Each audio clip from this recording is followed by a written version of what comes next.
Pour savoir si vous méritez d'habiter dans cette maison-là, calculez simplement 25%. Non, déterminez le revenu, le loyer mensuel qu'on pourrait payer pour une maison comme celle-là. N'est-ce pas? Vous êtes par exemple propriétaire d'un logement qui coûte 200 millions. N'est-ce pas?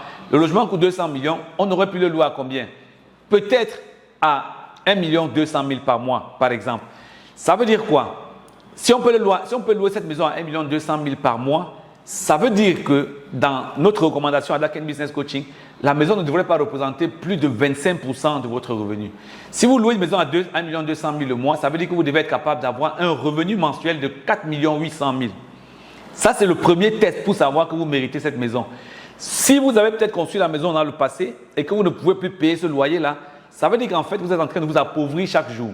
Si vous n'êtes pas capable de supporter un loyer équivalent au coût proportionnel de la maison dans laquelle vous êtes en train de vous appauvrir chaque jour. Et le conseil que je donne à des personnes qui sont propriétaires, considérez qu'une maison, ce n'est qu'un passage dans la construction de votre patrimoine intergénérationnel. Et pour bien continuer à faire grandir votre patrimoine, astreignez-vous au fait de virer chaque mois l'équivalent dont on a parlé là.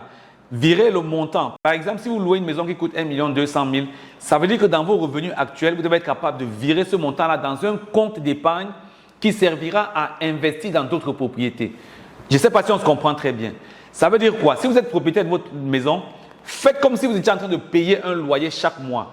C'est un secret de ces personnes qui arrivent à bâtir un patrimoine intergénérationnel.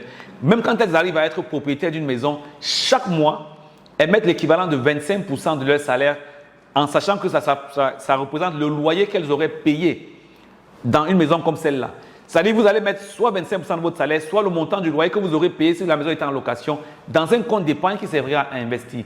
Et là, vous saurez si véritablement vous méritez cette maison. Et là, dans ce cas-là, votre maison sera réellement un investissement.